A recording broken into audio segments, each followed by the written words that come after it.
Muito bem, vamos continuar nossas meditações aqui no livro de Esdras, capítulo 6. Vamos ler do verso 19 até o final do capítulo, verso 22. E os exilados celebraram a Páscoa no 14º dia do primeiro mês, pois os sacerdotes e levitas se tinham purificado como se fossem um só homem. Todos estavam puros. E sacrificaram o cordeiro da Páscoa por todos os exilados, e por seus irmãos, os sacerdotes, e por si mesmos. Assim, os israelitas que tinham voltado do cativeiro comeram o cordeiro, junto com todos os que com ele se haviam separado das práticas impuras dos povos à sua volta, para buscarem o Senhor, o Deus de Israel. Durante 7 dias, celebraram com alegria a festa dos pães sem fermento, pois o Senhor os tinha enchido de alegria quando mudara o coração do rei da Síria a favor deles, para lhes dar força na reconstrução do templo de Deus, o Deus de Israel. Vamos orar. Senhor, nosso Pai querido, nós vamos meditar na Tua Palavra. Pedimos que o Teu Santo Espírito possa iluminar a nossa mente e o nosso coração. Fala com a gente nessa manhã. Nós oramos no nome santo de Jesus. Amém. Muito bem. Acho que é fresco ainda na memória de todo mundo que aconteceu com a gente em 2020, né? A pandemia, né? A Covid. E hoje a gente está ainda com um grande número de casos de Covid, mas tenho certeza que para todos vocês a sensação é bem diferente do que foi em 2020. Lembra quando surgiu aí os noticiários?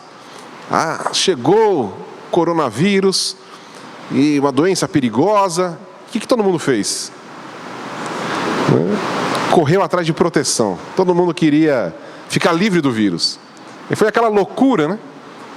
As máscaras se esgotaram, não tinha mais como comprar máscara. Você ia comprar álcool em gel, não tinha mais em lugar nenhum.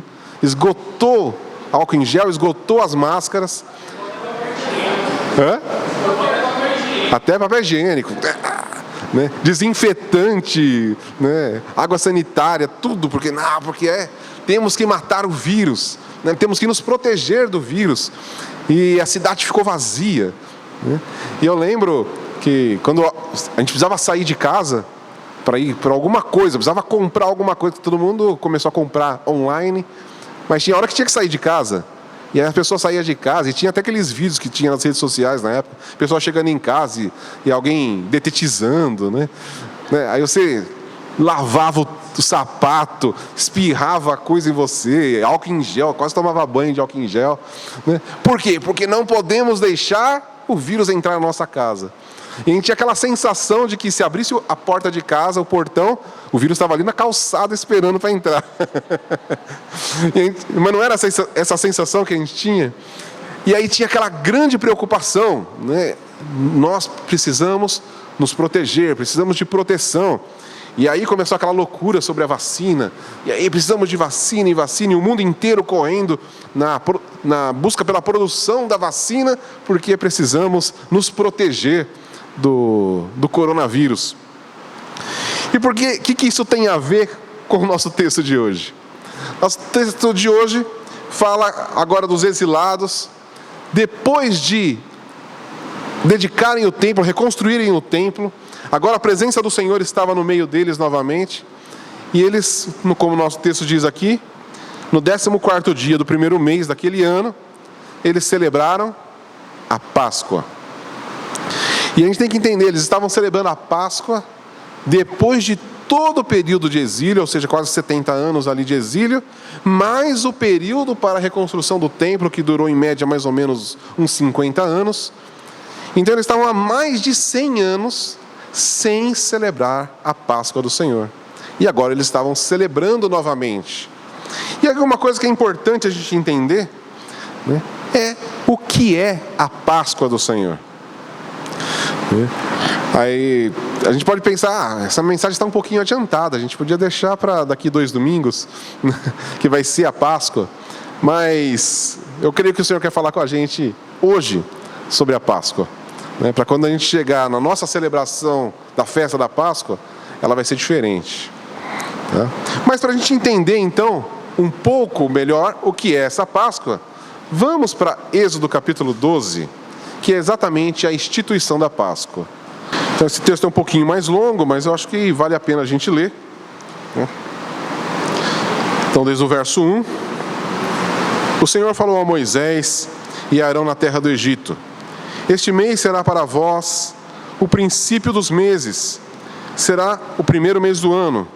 Dizei a toda a comunidade de Israel: no 10º dia deste mês, cada um tornará para si um cordeiro, conforme a família dos pais, um cordeiro para cada família. Mas se a família for pequena demais para um cordeiro, deverá comê-lo com o vizinho mais próximo de sua casa, conforme o número de pessoas. Calculareis o cordeiro conforme a porção adequada para cada um. O animal será um macho de 1 ano, sem defeito. Podereis tomar um cordeiro ou um cabrito. E o guardareis até o 14º dia deste mês. Então, reunida, toda a comunidade de Israel o matará ao entardecer. Depois pegarão um pouco do sangue e colocarão nos batentes na viga da porta, nas casas em que tomarem refeição.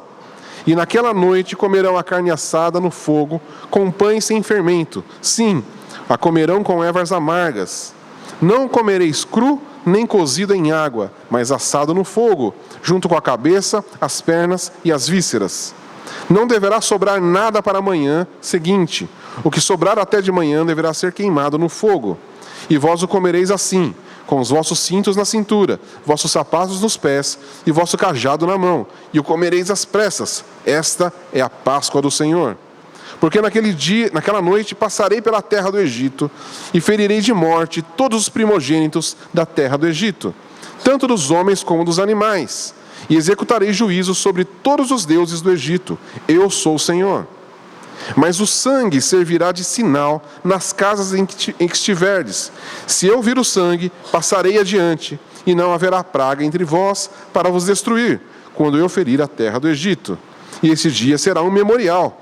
Vós o celebrareis como uma festa ao Senhor e como estatuto perpétuo através de todas as vossas gerações. Comereis pães sem fermento durante 7 dias. Logo no primeiro dia, tirareis o fermento das vossas casas, pois quem comer pão fermentado entre o primeiro e o 7º dia será exterminado de Israel. O primeiro e no 7º dia haverá uma santa convocação. Nesses dias não se fará nenhum trabalho a não ser a preparação da comida de cada um. Podereis fazer apenas isso. Portanto, celebrareis a festa dos pães sem fermento, porque nesse mesmo dia tirei vossos agrupamentos da terra do Egito. Por isso guardareis este dia através de todas as vossas gerações, como estatuto perpétuo. Comereis pães sem fermento, desde o entardecer do dia 14 do primeiro mês até o entardecer do dia 21. Não haja fermento algum nas vossas casas durante 7 dias, pois quem comer pão fermentado será exterminado da comunidade de Israel, e todo peregrino, tanto peregrino como natural da terra. Não comereis nada fermentado em todas as vossas habitações. Comereis pães sem fermento. Vamos até aí. Então aqui é a instituição da Páscoa. E o que isso tem a ver com toda a história que eu lembrei aqui da Covid?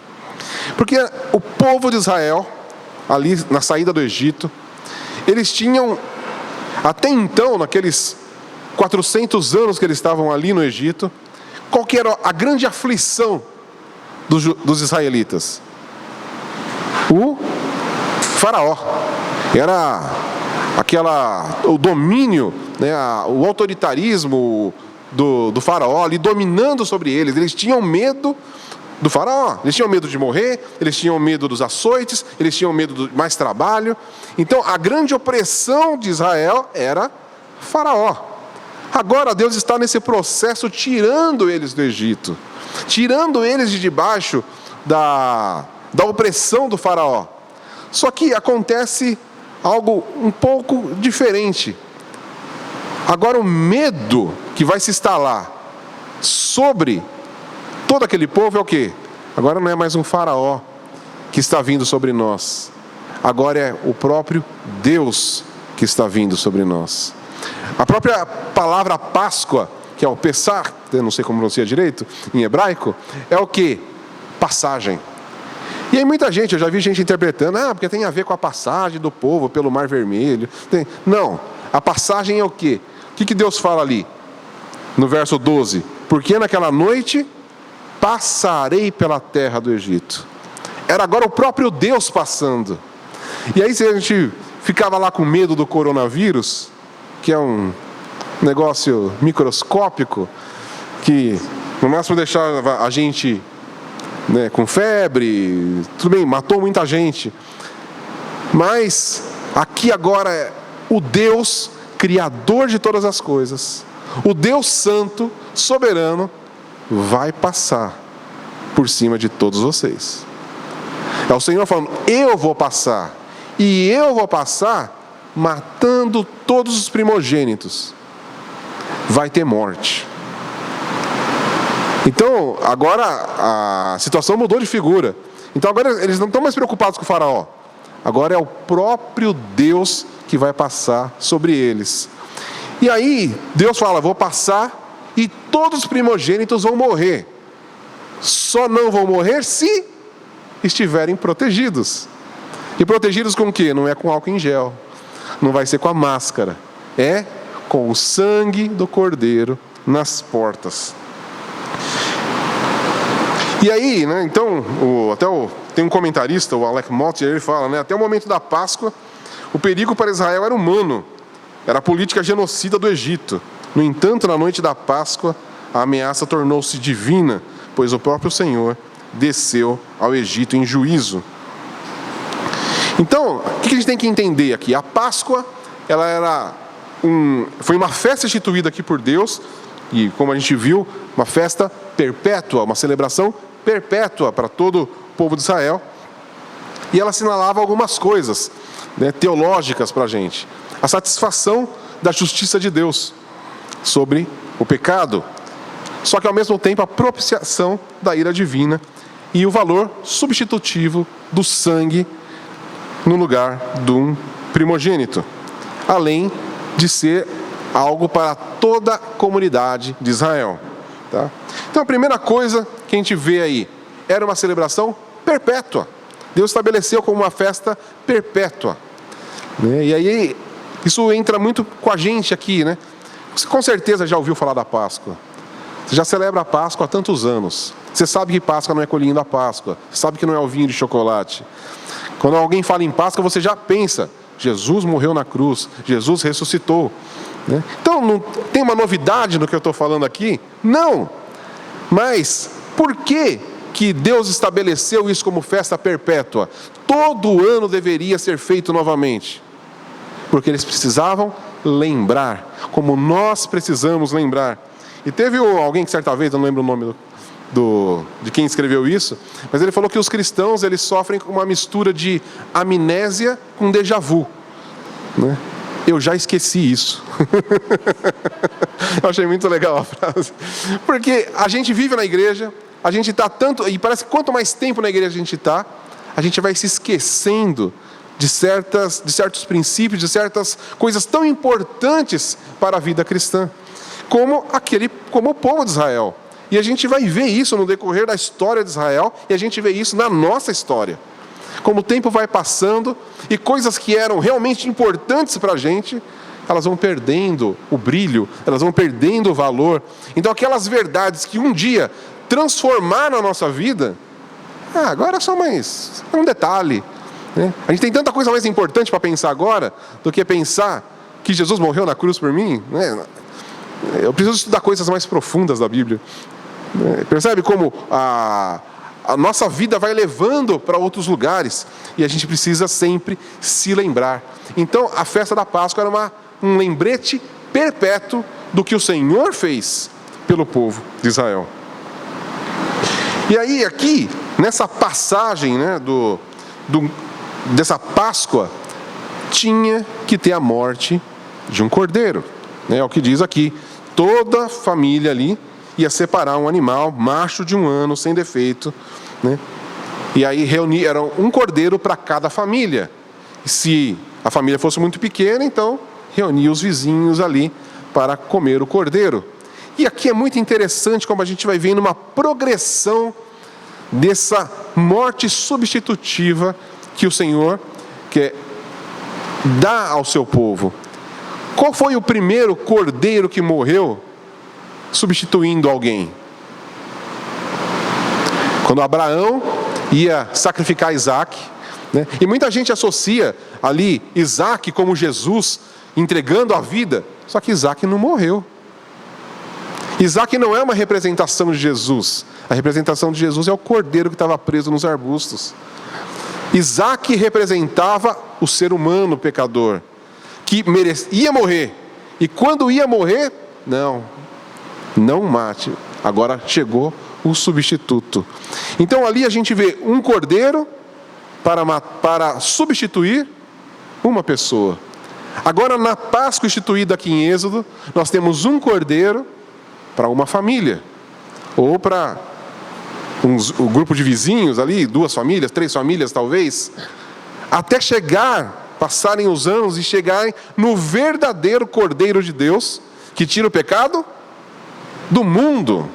Já não é mais uma pessoa, já não é mais uma família, mas é progressivo. Agora chega a todas as famílias da terra. E aí se cumpre a promessa lá de Abraão: em ti serão benditas todas as famílias da terra. E isso a gente vai ver no nosso texto aqui de Esdras. Porque quando eles foram celebrar a Páscoa ali, o que o nosso texto diz?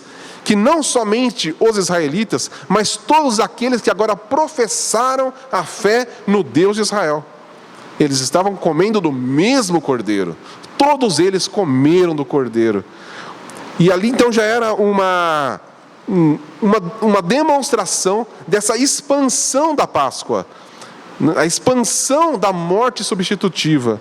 Agora não precisa mais morrer cordeiros, morreu o cordeiro definitivo de Deus, Jesus Cristo, morreu na cruz do Calvário para substituir a nossa morte. Amém? E aí, como a gente viu nesse verso, no verso 5 aqui, tinha que ser um animal macho e sem defeito. Então Jesus, homem e sem pecado, ele é o cordeiro perfeito para a nossa substituição na morte. Agora, algumas coisas interessantes a gente pensar então, voltando ao nosso ponto da proteção, é que esse cordeiro, além de se comer a carne dele, como era a festa da Páscoa, ainda ali em Êxodo, eles tinham que passar o sangue nas portas. Se o sangue não tivesse nas portas, alguém ia morrer na casa. Essa era a regra. Então, onde o cordeiro morreu, o primogênito não morreu. Onde não tinha cordeiro, tinha um primogênito morto. Então, a festa da Páscoa, ela era uma festa, de certo modo, tensa. Ela não era uma festa, embora ela tivesse o seu momento de alegria, porque era a saída do povo de Israel do Egito, ela tinha um momento ali de tensão, porque a morte sempre estaria presente na festa. Se não fosse o cordeiro, era o primogênito. Para o primogênito não morrer, morria um cordeiro. Então a festa da Páscoa, ela tem a morte dentro do seu contexto total. Sem morte não tem Páscoa. A Páscoa é morte. Aí é só a morte de quem? A morte de um ser humano ou a morte de um cordeiro? Mas a festa da Páscoa era marcada pela morte. Isso é muito importante de entender. E aí, entendendo junto desse contexto todo, então você percebe que já era uma festa que tinha uma certa melancolia nela por causa da morte. Mas ainda Deus fala: vocês ainda vão comer ervas amargas. Por que as ervas amargas? Para vocês se lembrarem de onde vocês estão saindo. E aí, como eu ouvi alguém dizendo isso, a gente precisa comer ervas amargas de vez em quando, para a gente não achar que a vida antes era legal. Não, a gente tem que lembrar que a vida no pecado, ela é amarga. Tem gente que já está tanto tempo na igreja que começa a sentir saudades do Egito, começa a sentir saudades das coisas que fazia anteriormente. E aí o Senhor quer dizer: lembra? Sua vida era amarga. Esse era o lembrete que ele tinha para o povo de Israel. A vida no Egito é amarga. Lembra do sofrimento de vocês. Lembra da opressão que vocês passaram aí nesse período todo. Come as ervas amargas e lembra disso. E por isso a festa era perpétua. Todo ano eles deveriam comer de novo as ervas amargas para lembrar. O Egito é ruim. É muito melhor estar com o Senhor. O Egito é ruim. A vida de pecado é ruim. A vida no mundo é amarga. O Senhor nos dá algo muito mais doce para desfrutar. E ainda tinha uma coisa nessa festa, que eles tinham ali, a gente vai ver no verso, aqui no verso 11 de Êxodo 12. E vós o comereis assim, com os vossos cintos na cintura, vossos sapatos nos pés e vosso cajado na mão. E comereis às pressas. Essa é a Páscoa do Senhor. Então pensa nesse contexto, né? Eles ali na casa comendo, pronto para sair. Pensa você, né? Você assa um cordeiro para comer, uma carne, e aí você se veste como para sair. Você as mulheres pegam as bolsas, quem tem criança arruma a malinha das crianças, né? Pega a chave do carro no bolso, celular, pegou tudo. Então come como se fosse sair agora. Essa era a festa da Páscoa. Era desse jeito. Era algo, não era para ficar lá de boa, tranquilo, comendo, trocando uma ideia. Não, é comer às pressas, come rápido, porque essa é a Páscoa do Senhor. E aí eu fico pensando no nosso contexto lá de Esdras. Aqui eles estavam saindo do Egito. Então tinha essa questão de saída realmente, em Êxodo. Mas e lá em Esdras? Eles tinham retornado para Jerusalém, tinham acabado de construir o templo, e aí eles iam agora celebrar a Páscoa. E como que eles tinham que celebrar a Páscoa? Em modo de saída. Mas a gente acabou de chegar, né? Mas o que isso quer dizer? Porque a vida com Deus, ela é assim. A gente não é uma comodidade. Nós somos peregrinos nessa terra. E a gente tem que lembrar disso. A gente tem que viver nessa terra como estamos de saída a qualquer momento. A gente não está aqui para ficar, para desfrutar, para ficar tranquilo e armar as nossas tendas e construir impérios e construir coisas. Não, nós estamos de saída. Nós somos peregrinos. O Senhor está passando e a gente vai com Ele. Então, a vida cristã, ela tem esse senso de urgência o tempo todo. Ela não é uma vida que você, né, fica... agora já fui salvo, estou aí, vamos aí, vou na igreja. Mas é isso aí, não tem muita coisa, não. Não, a vida cristã, ela é uma vida de urgência. Ela é uma vida de sempre você estar na expectativa que... Primeiro, nós podemos morrer a qualquer momento. Como a palavra diz, nossa vida é um sopro. Mas nós temos a maior expectativa ainda.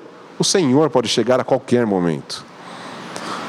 Nós temos que viver nessa expectativa da volta do Senhor. O Senhor está para chegar. Pode ser daqui 1 minuto. E aí, estamos preparados para ir? Não, peraí, eu não peguei minhas coisas ainda aqui. Peraí, eu tenho que me arrumar. Eu tenho que acertar minha vida ainda. Eu tenho que orar. Não, é urgente. A vida cristã, ela é urgente. A nossa Páscoa, ela é mais simbolizada aqui pela ceia do Senhor. E ninguém pode tomar ceia sozinho. Por isso que a gente não tem essa coisa, você pode ir lá na sua casa, pega um pedaço de pão, pega o suco da uva e faz a sua ceia. Não podemos fazer isso, porque a ceia é uma festa, uma celebração da igreja. Ninguém fala, estou chateado, estou desanimado, vou tomar minha ceia sozinho em casa. Não serve para nada, porque Deus não dá permissão para que essas coisas sejam feitas dessa maneira, porque Ele instituiu isso para a igreja. Quando Jesus falou, quando vocês estiverem reunidos, vocês vão participar do pão e do cálice, não quando você estiver sozinho. Então a Páscoa e a ceia para a gente tem esse senso comunitário. Tudo, e a gente vai entender dentro do nosso contexto todo de Esdras aqui, a dedicação do templo, a construção do templo, o que era? Era sempre uma celebração comunitária. Como que começa o nosso texto lá em Esdras? Quando eles chegam em Jerusalém, o que eles fazem? Se reúnem como um só homem lá para reconstruir o altar e oferecer sacrifício ao Senhor. Então o que o Senhor espera da sua igreja? Que seja uma igreja, um só povo. Nós não somos um monte de pessoas desconectadas adorando ao Senhor. Nós somos um povo. E nós precisamos viver dessa maneira, entender dessa maneira. Nós não somos igreja sozinho, nós somos igreja junto com todo o povo de Deus. Nós temos que celebrar a nossa salvação junto com o povo de Deus. Eu não sou salvo sozinho, eu sou salvo com o povo de Deus. Amém? Outra coisa que é importante a gente entender aqui, né, é que a festa da Páscoa era uma festa comunitária. A família ia matar ali o animal e comer aquele cordeiro. E quando a gente vê lá no nosso texto de Esdras, vai mostrar exatamente isso, que eles se juntaram e como uma nação, um só povo, eles comeram do cordeiro. Então a festa da Páscoa e a nossa celebração da nossa salvação, ela é uma festa comunitária. Ninguém podia comer a Páscoa sozinho. Ninguém podia falar, esse ano fiquei meio chateado com o pessoal, esse ano não sei, vou comer sozinho. Eu mesmo vou pegar meu cordeirinho lá, vou matar e vou comer sozinho. Não, ninguém podia fazer isso. Porque era sempre comunitário. E isso faz a gente pensar muito na nossa vida cristã. Não existe a nossa vida cristã sozinha. Existe a nossa vida cristã em comunidade. Se a gente pensar na Páscoa, a nossa proximidade com a festa da Páscoa, a nossa celebração cristã da Páscoa é o quê? A ceia do Senhor. Que nós comemos do pão e bebemos do cálice. É a nossa mais próximo ali da Páscoa, que foi exatamente quando Jesus institui a Páscoa, a ceia, ele está onde? Na festa da Páscoa. E o que ele fala? Para continuar celebrando a Páscoa, daquela mesma maneira como Deus instituiu aqui, ele fala, não, agora vocês farão assim. Vocês vão pegar o pão, vocês vão pegar o cálice, e vão ter isso como memorial do que eu fiz. Agora, uma outra coisa que é importante a gente entender, é uma coisa que está aqui um pouquinho mais para frente, a gente não leu ainda, no verso 25 aqui de Êxodo 12, Moisés falando para o povo. Vamos ler do verso 24. Observareis isto como estatuto perpétuo para vós e para vossos filhos. Quando tiverdes entrado na terra que o Senhor prometeu vos dar, guardareis este ritual. E quando vossos filhos vos perguntarem, o que significa este ritual? Respondereis, este é o sacrifício da Páscoa do Senhor, que passou sobre as casas dos israelitas no Egito, quando feriu de morte os egípcios e livrou as nossas casas. Então aqui tem uma coisa muito importante. A Páscoa, além dela ser uma celebração para quem estava vivendo, ela também era didática. Ela tinha que ser passada de geração para geração. E aqui é importante a gente entender um ponto muito significativo da Páscoa. Porque fala ali no começo que o chefe da família, ele ia pegar aquele animal e ele ia matar aquele animal para assar, passar o sangue nas portas e assar. E aí a gente tem que pensar dentro desse contexto todo, né? O chefe da família pegando lá uma ovelhinha branquinha, bonitinha, com a sua lã branquinha, leva para a porta de casa ali, pega um cutelo e rasga a garganta daquele animal. E agora é sangue espirrando para todo quanto é lado. Aquela lã branquinha agora está coberta de vermelho, coberta de sangue. E aí as criancinhas tudo em volta. Pai, por que você está fazendo isso com o bichinho? E ele tinha que explicar. Esse é o sacrifício da Páscoa do Senhor. Ainda bem que a gente não precisa mais fazer isso, né? Eu fico pensando muito, já pensou eu ter que cortar lá e a Grazi e o Luca? Pai, o que você está fazendo? Mas hoje nós temos a ceia. E é importante que realmente os nossos filhos perguntem: por que vocês comem no meio do culto um pedaço de pão e tomam um suquinho? E a gente tem que explicar. Essa é a ceia do Senhor. Isso é a celebração do que o Senhor fez por nós. Da mesma forma que cada pai ali no decorrer de todos os séculos posteriores, todo ano, um chefe de família fazia a mesma coisa. E aí as crianças perguntavam: pai, por que isso? Quando vossos filhos perguntarem por que isso, você explicar: esse é o sacrifício da Páscoa do Senhor. E aí nós temos agora em Esdras, imagina, eles estavam há mais de 100 anos sem celebrar a Páscoa. Então, a gente vai ver até no nosso texto que teve uma pequena modificação, que não foram os chefes das famílias que mataram os cordeiros. Vamos dar uma olhadinha, deixa o seu dedo preso aí, né? A gente vai ver que vai e volta. Mas olha o que diz aqui no verso 20. Pois os sacerdotes levitas se tinham purificado como se fossem um só homem, todos estavam puros e sacrificaram o cordeiro da Páscoa por todos os exilados, por seus irmãos, os sacerdotes, e por si mesmo. Então, aqui no nosso período de Esdras, a gente vai ter uma pequena diferença. Não foram os chefes das famílias que mataram o animal, mas sim os levitas. E aí por quê? Por que teve essa pequena modificação?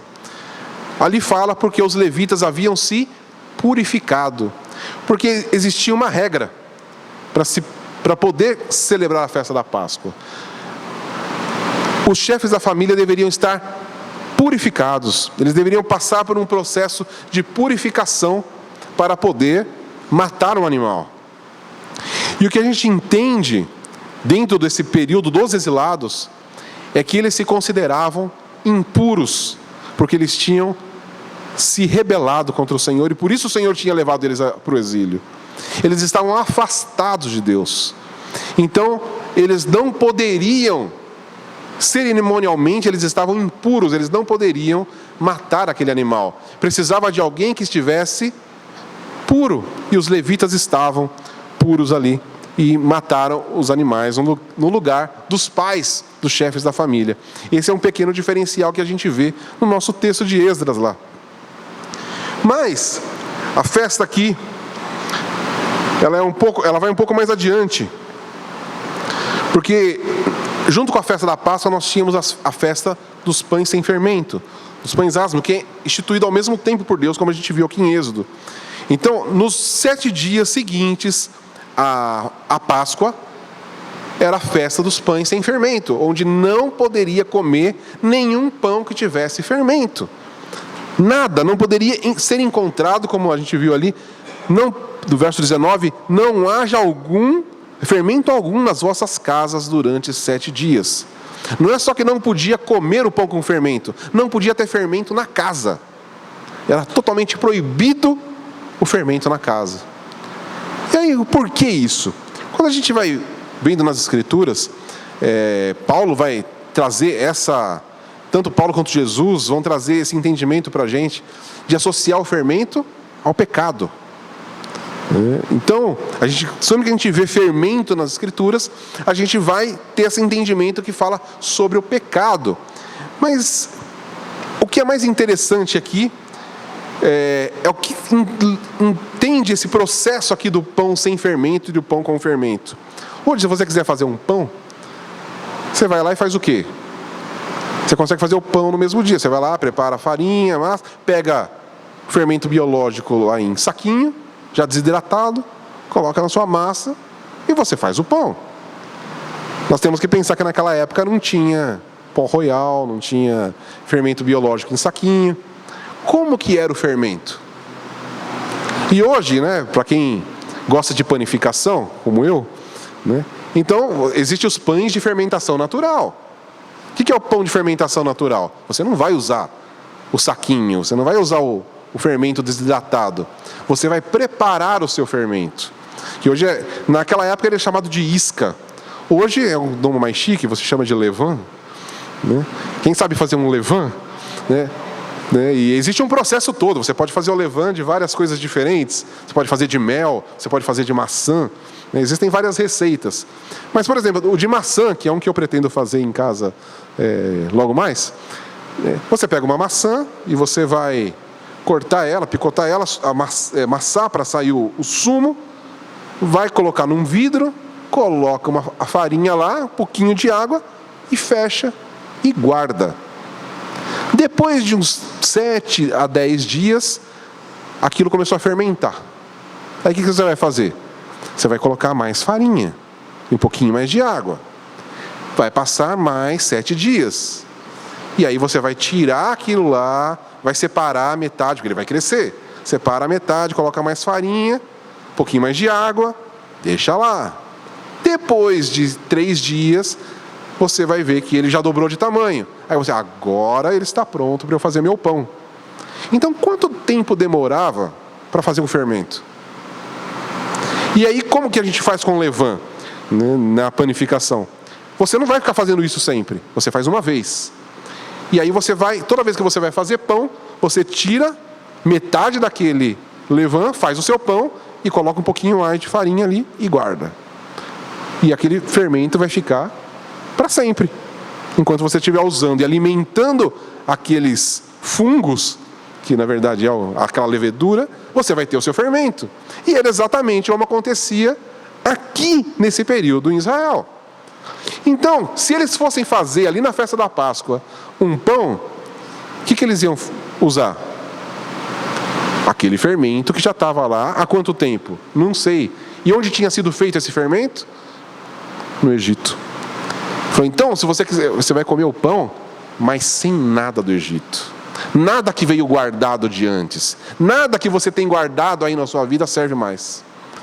É um pão sem fermento. É um pão que não vai ter a trajetória, aquelas coisas velhas junto. É um pão novo. É um pão que não tem nenhuma levedura velha colocada nele. E não podia ter na casa. Ou seja, na casa de vocês não pode ter nada velho. Nada que era do Egito. Nada que é pecaminoso. Então, a festa da Páscoa também tem isso, a nossa purificação. Para eles celebrarem a Páscoa, eles não podiam ter nada do Egito neles. E a gente vai voltar para o nosso começo, né? Que a gente esquece às vezes muitas coisas, né? Nossa amnésia com déjà vu, né? A gente começa a viver a nossa vida e começa a lembrar das coisas do passado, da nossa vida do velho homem, como a gente citou aqui no começo, a Lu citou, e a gente começa a achar aquilo é interessante. E o Senhor fala, não tem espaço para nada da velha natureza na sua nova vida. Joga todo o fermento fora. Não deve ser encontrado na sua casa nada do Egito. Vocês vão sair agora para uma nova, eu estou levando vocês para uma nova terra, para uma nova vida, uma nova realidade, um novo objetivo de vida.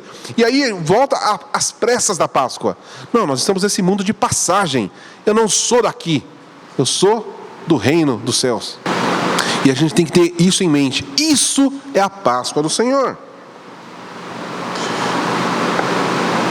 E aí pensando nessa questão toda, dessa busca por proteção como eu falei do início da Covid, a gente sabe, né?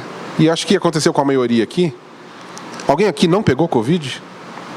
Olha só, pouca gente, né? Mas a maioria das pessoas que a gente conhece pegou. Usando máscara, usando álcool em gel, tentando não sair de casa, pegou Covid, né? Isso mostra que as nossas buscas por proteção nessa terra, elas sempre vão falhar. Sempre vão falhar.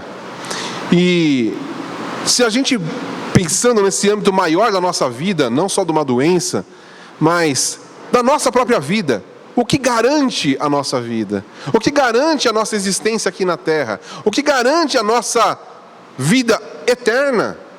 Não é nada que a gente consiga fazer. Não é nada que a gente possa se esforçar para fazer. É ter o sangue de Cristo sobre nós. Por isso é muito importante até esse entendimento dessa purificação, de tirar o fermento da nossa vida. Não é um esforço nosso, não é se esforçando, eu preciso viver uma vida santa, eu tenho que fazer alguma coisa para alcançar a santidade. Não, nós só vamos ser santos se nós formos lambuzados com o sangue de Cristo, porque aí a morte não tem espaço. O Senhor vai passar sobre nós, Ele vai ver o sangue de Cristo. É o sangue de Cristo que cobre os nossos pecados. Não é o nosso esforço que cobre os nossos pecados. Não é o que a gente faz, não é o que a gente fala. Não é ir na igreja, não é orar, não é ler a Bíblia, não é nem participar da ceia. É o sangue de Cristo sobre nós. Então nós precisamos ter esse entendimento. A gente vai ter a celebração da Páscoa logo mais, mas a gente não celebra mais a Páscoa como era instituído. Por quê? Porque o Cordeiro já veio. A gente não tem que matar outro Cordeiro. E uma coisa que é muito significativa na Páscoa do Senhor Jesus, na última ceia, quando eles estabelecem a ceia, que eles estão celebrando a Páscoa. E se você ler os evangelhos, eles mostram Jesus comendo pão, tomando o vinho. Cadê o Cordeiro? Em momento algum é citado o Cordeiro. Por quê? O Cordeiro estava sentado ali na mesa com eles. Jesus não fala sobre comer o Cordeiro, porque Ele é o Cordeiro. E quando Ele vai falar lá em João 6, o que Ele fala? Quem comer da minha carne e beber do meu sangue, esse vai receber a vida. Então, a gente não tem mais que celebrar a Páscoa nesses moldes, tá? Então, uma vez eu fui convidado para participar de uma Páscoa judaica, né? Engraçado que eram todos cristãos, não eram judeus, isso que ficou mais esquisito. Mas aí estava lá, e comer, aí fala, e tem várias questões ali, né? Você tem que deixar uma cadeira para Elias e um cálice de vinho para Elias, né? Porque o Senhor disse que antes do Messias viria o Elias, né? E a gente entende que esse Elias é João Batista, que veio no espírito de Elias. Mas até hoje, na Páscoa judaica, eles separam uma cadeirinha lá para Elias, um cálice para Elias. E nessa festa de cristãos, separaram lá o cálice para Elias. Eu falei, não é possível. E vamos comer o Cordeiro. Não, a gente não tem que mais comer o Cordeiro celebrando a Páscoa. O nosso Cordeiro já veio. Então, se te convidarem para uma festa judaica da Páscoa, fala, não, meu Cordeiro já veio. Eu já comi o Cordeiro. Eu não preciso comer outro. Esse tem que ser o nosso entendimento. Que o nosso Cordeiro perfeito, macho, sem defeito, já veio. Já verteu o seu sangue. E nós precisamos descansar no que Ele fez. Como aquele povo lá de Israel, naquela primeira Páscoa. Eu fico imaginando, a gente já viu em filme, mas filme nunca vai retratar exatamente a angústia que estava acontecendo e pairando naquele momento. Pensa, todos os israelitas dentro das suas casas, comendo às pressas a Páscoa do Senhor, e talvez do lado de fora, gritos de desespero das mães, das famílias dos egípcios. Isso é a Páscoa do Senhor, percebe? Que ela é um negócio sangrento, é um negócio agoniante, porque enquanto eles estavam ali, como peregrinos de saída, tinham gritos do lado de fora de desespero, por causa da morte que estava reinando naquele lugar. Era o Senhor passando. E isso fala para a gente, nós temos que ter essa sensação, daquele povo que estava ali dentro, mas eles olhavam, ouviam os gritos do lado de fora, mas do lado de dentro, era vida. Por quê? Porque o sangue estava na porta. E essa é a nossa sensação nesse mundo.